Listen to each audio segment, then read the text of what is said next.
반갑습니다, 여러분. 여러분들을 만점으로 안내해드릴 역사 이야기꾼 사기꾼 최영욱입니다. 자, 오늘 할 주제는 바로 뭐가 되느냐? 여러분들 조선 후기의 이제 마지막 주제가 됩니다. 사회 불안과 조선 후기의 사회 불안과 농민 봉기에 대한 얘기를 여러분들한테 말씀을 드릴게요. 자, 조선 후기의 사회 불안과 농민 봉기에 도대체 무엇을 얘기하느냐? 제일 먼저 나오는 건 자, 조선 후기 들어서 사회 불안이 가중이 됩니다. 아니, 왜 사회 불안이 가중이 되느냐? 이건 뭐 이유는 간단해요. 다른 게 아니라 제일 먼저 나오는 게 자연재해가 연속이 돼요. 자연재해가 연속이 된다? 이게 도대체 무슨 얘기냐? 당시 기록들을 보면 7년 가뭄, 9년 가뭄 이런 말들이 나옵니다. 7년 동안 연속으로 가물었고 그 다음에 9년 동안 연속으로 가물었어요. 자, 그런데 문제는 8년째 되는 애, 7년 가물고 나서 그 다음에 아니면 10년째 되는 애, 9년 가물고 나서 그 다음에 문제는 바로 뭐가 되느냐? 그동안 안 내린 비를 한꺼번에 내려줘요. 가물었다가 그동안 안 내린 비를 한꺼번에 내려준다. 이 얘기는 바로 뭐가 되느냐? 다른 게 아니라 이제는 홍수가 난다는 얘기죠. 이렇게 홍수가 나고 나면 이제 무엇이 돌기 시작하느냐? 전염병이 돌기 시작해요. 전염병. 전염병이 돕니다. 이러다 보니까 난리가 나죠. 거기다가 무엇까지 나오게 되느냐? 여러분들 바로 이양선이 왔다 갔다 하기 시작해요. 이양선. 안에선 이 난리인데 이양선이라는 건 도대체 뭐가 되냐? 이양선은 다른 게 아닙니다. 서양매예요. 근데 타보니까 희한해. 뭐가 있느냐? 자, 어떤 사람은 머리가 노란색이야. 말도 안 되는 거죠. 당시 조선 사람들이 생각하기에는. 거기다 눈깔은 파란색이에요. 거기다가 와, 팔에 털은 숭숭 났지. 거기다가 눈은 푹 들어갔고 코는 툭 튀어나왔지. 거기다가 또 하나는 뭐? 하는 말은 한마디도 못 알아듣겠어. 이 사람 뭐야? 이거 사람이야? 괴물이야? 하고 옆을 딱 봤는데 어떤 친구 하나 있죠. 눈동자하고 자, 이빨만 매듬고 다 시커먼 친구가 또 이상한 소리를 하고 있는 거야. 이러다 보니까 사람들의 불안함은 올라간다, 안 올라간다? 불안함이 올라갈 수밖에 없죠. 이런 상황에서 나온 건 바로 뭐가 되냐? 사람들은 이제 무서우니까, 불안하니까 뭐가 판치기 시작하냐면 바로 사이비 종교가 판치기 시작해요. 예언사상. 앞으로 세상이 이렇게 엉망이 될 터이니 나를 믿지 않으면 너희들은 다 죽는다. 이런 예언사상들이 나오게 돼요. 그런 예언사상으로 나온 게 바로 뭐가 있었느냐? 정감론. 자, 이씨 왕조가 무너지고 새로운 왕조, 정씨 왕조가 들어선다. 이런 게 나오기도 하고 그 다음에 미륵신앙. 도대체 미륵신앙이라는 건 바로 뭐가 됐냐? 미륵이라는 건 여러분들 다른 거 아닙니다. 불교에서 말하는 미래 부처님이에요. 세상이 혼란해져 갖고 더 이상 어쩔 수가 없을 때 세상을 구원하러 온다라는 미래 부처를 얘기하는 거예요. 내가 살아있는 미륵이다 이러면서 나를 따르라. 여러분들 미륵이라고 외쳤던 첫 번째 사람이 누구였습니까? 바로 궁예가 있었죠. 근데 여러분들 지금도 미륵이라고 자기가 뭐 정도령이라고 우기는 놈도 있고 자기가 살아있는 미륵이라고 우기는 놈도 있는데 믿을 필요 없습니다. 정통 미륵 신앙에 의하면요, 미륵이 오시려면 시간이 조금 더 남았어요. 어느 정도 남았냐면 56억 5천만 년 정도 남았다라고 얘기를 합니다. 56억 5천만 년 계산이 안 되는 시간이죠. 그때까지 여러분들 우리 중에는 그때까지 살아있을 사람 없어요. 그러니까 신경 안 써도 됩니다. 지금 현재 지구 나이가 46억 살인가 그러는데 무슨 놈 56억 5천만 년 후를 생각을 합니까? 그러니까 미륵 그런 거 필요 없으니까 여러분들 안 믿으셔도 돼요. 어쨌든 이런 사이비 종교가 판치게 된다. 그 다음에 이미 여러분들이 알고 있는 거, 자, 무엇? 세도 정치가 나왔습니다. 세도 정치. 세도 정치. 자, 안동 김씨, 그 다음에 풍양 조씨 같은 몇몇 가문이 비변사를 포함한 아주 권력의 핵심을 다 장악을 하게 돼요. 그러다 보니까 어떤 일이 벌어졌느냐? 여러분들 관직에 나가고 싶으면 어떻게 해야 된다? 과거 시험 보러 가는 게 아니라 뭔가 жил머지고 안동김씨 집안으로 들어가야 된다라고 얘기를 했었죠. 그래서 나오는 게 바로 뭐가 나온다? 매관. 매직이 나옵니다. 이미 세도 정치에 여러분들한테 다 했던 얘기예요. 매관 매직이 나오고 그러다 보니 이제는 무엇이 나오느냐? 농민 수탈이 나온다라고 얘기를 했었어요. 자, 농민 수탈의 방법은 다른 거 다 필요 없다라고 얘기를 했었습니다. 바로 무엇의 문란? 삼정의 문란. 세 가지 세금 제도에 대한 문란이 나온다라고 얘기를 했었습니다. 이 세 가지 세금 제도에 대한 문란이라면 여러분들 바로 뭐가 되느냐? 전정.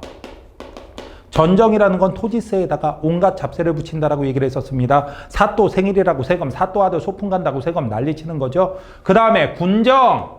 군정이라는 건, 자, 군정의 문란은 군역의 문란. 원래 16세부터 60세까지의 양인 장정 남자한테만 받아야 되는데 백골징포라고 해갖고 죽은 사람한테 받아가는 것.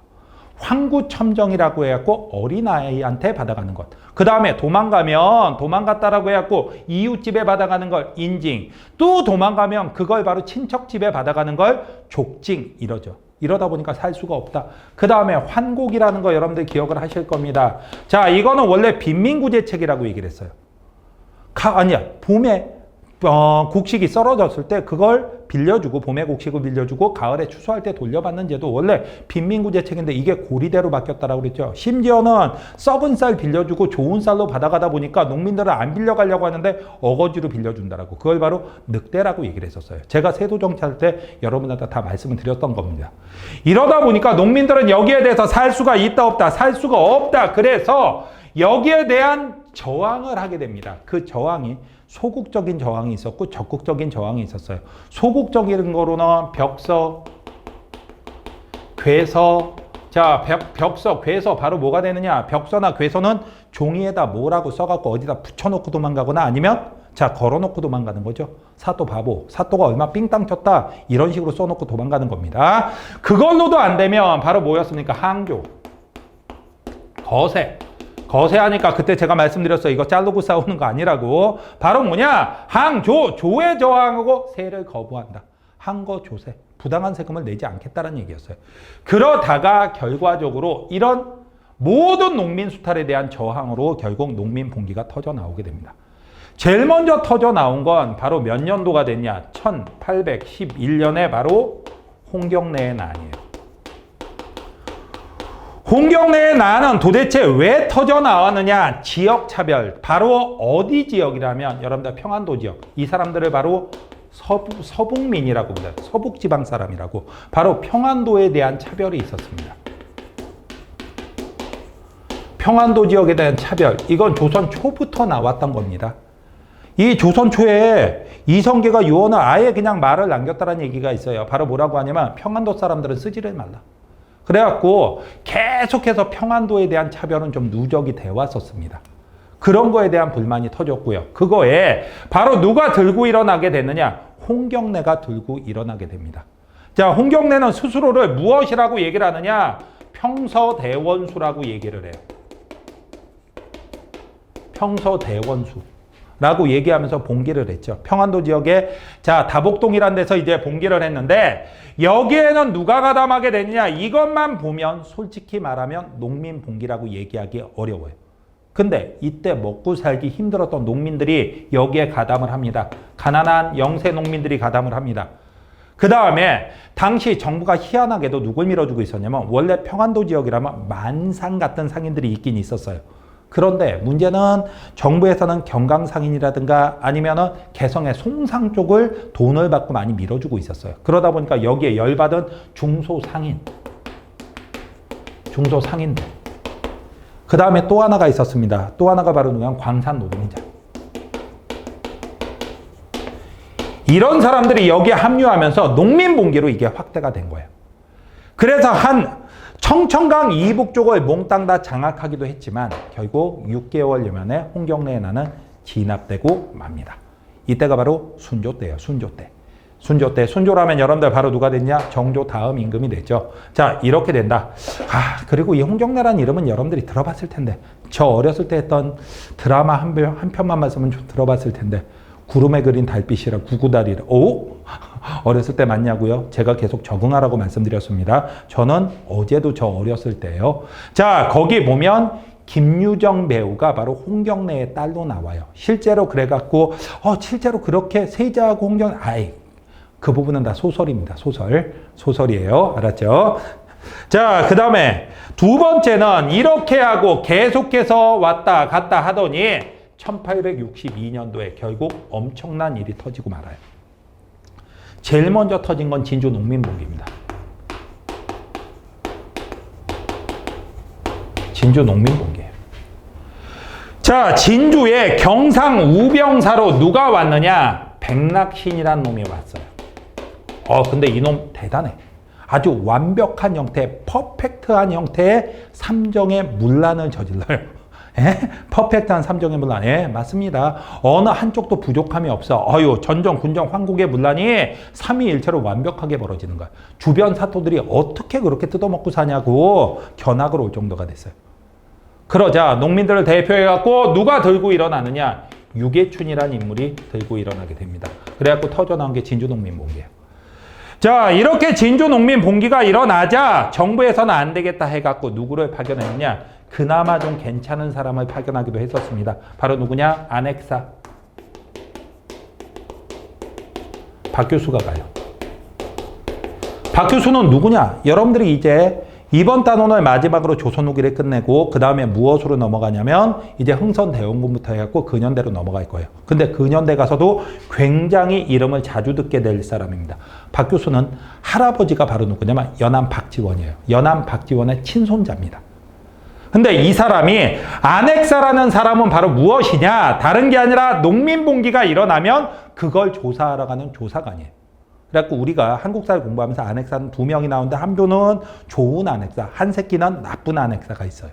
근데 일단 오늘은 좋은 안핵사로 갑니다. 이 사람이 가서 조사하더니 자, 이거는 누가 잘못해서다? 백낙신이 잘못해서다. 그래갖고 백낙신을 처벌하라 했고 백낙신은 이때 잘리고 처벌을 받게 됩니다. 그리고 나서 이런 진주농민봉기 같은 농민봉기는 무엇 때문에 일어난 것이냐? 바로 삼정의 문란 때문에 일어난 것이다. 그리고 세도정치가 그 원인이다. 그래서 이 삼정의 문란을 해결할 방법이 필요하다 해갖고 개혁안으로 삼정 이정청이라는 걸 만들게 합니다. 자, 삼정 이정청. 이런 것들을 설치하게 해요. 그래서 뭔가 개혁이 되는 듯 하기도 합니다. 하지만 근본적인 해결책이 안 돼요. 왜? 여러분들 진주농민봉기 홍경래의 난이 나왔던 이유는 삼정의 문란이지만 삼정의 문란에 대한 그 삼정의 문란의 근본적인 원인은 세도정치에 있죠. 아무리 삼정이정청 차리고 그 다음에 암행어사 파견해갖고 이런 것들을 해결하려고 해도 솔직히 암행어사 가다가 다 죽습니다. 왜냐면 세도 가문들 그 사또들 누가 임명했냐면 지네가 돈 받고 임명한 놈들이란 말이에요. 그 놈들의 비리가 터지면 자기도 책임을 져야 되거든. 그러니까 그 사또들한테 알려줍니다. 야, 언제 암행어사 보는데 어디 거쳐서 며칠쯤 어디 갈 거야? 알아서 해. 그러면 중간에 죽여버리죠. 그래갖고 이 당시에 암행어사들이 굉장히 많이 죽어나가기도 합니다. 자, 어쨌든 안핵사 박규수는 이런 걸 차리라고 했지만 사람들의 봉기는 진주농민봉기는 이게 시작이었을 뿐입니다. 진주농민봉기는 이걸로 진압은 됐지만 이 한 해에만 1862년 이 한 해에만 전국적으로 무려 70여 건의 농민봉기가 터져 나오게 돼요. 이걸 묶어서 이 해가 임술년이어서 임술 농민봉기라고 합니다. 농민봉기가 전국적으로 확대가 되는 거죠. 이런 농민봉기들이 터져 나오게 된다. 이걸 묶어서 임술농민봉기라고 얘기를 한다. 그럼 이거 어떻게 해결합니까? 이듬해 문제가 생겨요. 이듬해가 무엇이냐? 1862년에 이듬해라고 하면 그 다음 해를 얘기를 합니다. 그 다음 해인 1863년에 한 사나이가 죽어요. 한 사나이가 죽는데 그게 누구냐? 홍경래의 난이 일어났을 때 왕은 여러분들 순조였습니다. 근데 진주농민봉기, 임술농민봉기가 일어났을 때 왕은 철종이었는데 철종이 1863년에 죽습니다. 그리고 새로운 왕으로서 누가 어떤 친구들이 갑자기 흥선대원군 큰일 납니다. 대원군은 왕이 된 적이 없어요. 대원군의 아들 고종이 왕위에 오르죠. 그리고 대원군은 무엇을 쭉 다 받느냐? 이걸 다 본 사람이야. 그러다 보니까 대원군은 무엇을 합니까? 자, 삼정의 문란을 해결하지 않으면 이 나라의 문제가 해결되지 않는다. 삼정의 문란에 대한 해결책을 갖고 들어가게 됩니다. 또 하나는 바로 뭐가 됐냐? 이 삼정의 문란의 근본적인 원인은 세도정치다. 세도정치를 박살내는 정치를 하게 돼요. 그래갖고 바로 이런 것들을 보고 있던 대원군이 1863년부터 개혁을 하면서 뭔가 바뀌는 움직임이 나오게 된다. 그거는 여러분들 다음 강 가서 얘기를 하면 되죠. 자, 그래서 바로 사회 불안과 농민 봉기에 대해서 여러분들 살펴봤습니다. 자, 그렇다면 이제 이거랑 관련된 문제 뭐가 있었는지 여러분들 한번 보도록 하죠. 자, 한번 봅시다. 다음 절하고 관련된 사건에 대한 설명으로 옳은 것. 평서대원수는 여러분들 평서대원수란 말이 여기 보입니다. 급히 경문을 띄우노니 관서의 불호와 자제, 공사 천민들은 모두 이 경문을 들으라.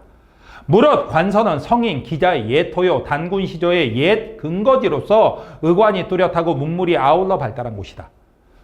그러나 조정에서는 관설을 벌임이 분토와 같다. 이 분자가 도대체 분토와 다름없다. 분토가 뭐냐? 똥분자입니다. 똥땅, 똥땅, 분토. 자, 심지어 권세 있는 집의 노비들도 서토의 사람들을 보면 반드시 평안도 놈이라고 말한다. 어찌 억울하고 원통하지 않겠는가? 지금 임금이 나이가 어려 권세 있는 간신배가 그 세를 날로 떨치고 김조선, 박종경 등의 무리가 국가 권력을 오로지 갖고 노니 어진 하늘이 재앙을 내린다. 그렇다면 여러분들 바로 무엇이 되느냐? 다른 게 아니라 평안도 지역에 대한 차별 대우 때문에 일어났죠. 그렇다면 이거는 무엇의 난? 홍경래의 난이에요. 홍경래의 난과 관련된 거 고부군수의 폭정이 원인이 되었다? 배운 적이 없는데? 이건 나중에 동학농민운동에서 배울 거예요. 그래갖고 이건 안 됩니다. 이 사건 직후 삼정이정청이 설치됐다. 무슨 소리? 삼정이정청은 무엇하고 관련된 거? 진주, 농민, 봉기랑 관련된 거죠. 그러니까 안 맞습니다. 지방 호족의 수탈에 저항하여 잠깐만 호족이란 단어가 나오면 이건 언제예요? 신라 말입니다. 신라 말 전혀 아닙니다. 조선시대는 호족이란 단어가 없어요. 만적 등이 신분 해방을 주장하며 만적의 난이라면 언제? 이거는 무신집권기 고려시대 때 나오는 거죠. 그러니까 안 맞죠. 그 다음에 홍경래의 지휘 아래 영세, 농민, 중소, 상인, 광산 노동자 등이 합세하였다. 정답은 몇 번? 5번이 답이 되죠. 어려운 문제 아니었죠. 여러분들 충분히 푸실 수 있었을 겁니다. 자, 그 다음 문제가 됩니다. 다음 사건과 관련된 설명으로 옳지 않은 것은 해갖고 나왔습니다. 여러분들 한번 보도록 하죠. 임술년 2월 19일 진주민 수만 명이 머리에 흰 수건을 두르고 진주 사람들이 일어났다는 얘기예요. 손에는 나무 몽둥이를 들고 무리를 지어 진주 읍내에 모여 서리들의 가옥 수십 포를 불사르고 부셔서 그 움직임이 결코 가볍지 않았다. 병사가 해산시키고자 하여 장시에 나가니 흰 수건을 두른 백성들이 땅 위에서 그를 빙 둘러싸고는 백성의 재물을 횡령한 조모, 아전들이 세금을 포탈하고 강제로 징수한 일들을 눈앞에서 여러 번 문책했는데 그 능멸하고 핍박함이 조금 더 거리낌이 없었다. 이렇게 돼 있습니다. 임술년이고 진주에서 일어났어요. 그렇다면 이건 바로 무엇? 진주, 농민, 봉기가 되죠. 그렇다면 이 연관된 설명으로 옳지 않은 것, 소수의 가문이 비변사를 장악하였다. 잠깐만, 이건 바로 무슨 정치니까? 세도 정치니까. 세도 정치가 바로 진주, 농민, 봉기의 배경 중에 하나니까 맞는 얘기죠. 그 다음에 2번, 수령을 사고 파는 매관 매직이 성행하였다. 역시 세도 정치랑 관련된 거 맞는 얘기. 수습 과정에서 삼정이정청은 홍경래의 난이 아니라 진주 농민봉기랑 관련된 거니까 맞는 얘기입니다. 삼정의 문란으로 농민사회가 피폐해졌다. 무조건 맞는 얘기죠. 그 다음에 특정 지역에 대한 차별이 원인이 되어 본 게 잠깐만. 특정 지역에 대한 차별, 평안도에 대한 차별이 되겠죠. 자, 그렇다면 이거는 무엇? 홍경래의 난이 되겠죠. 홍경래의 난과 진주농민봉기, 임술농민봉기를 구분하는 문제가 충분히 나올 수 있으니까 여러분들이 기억을 해두십시오.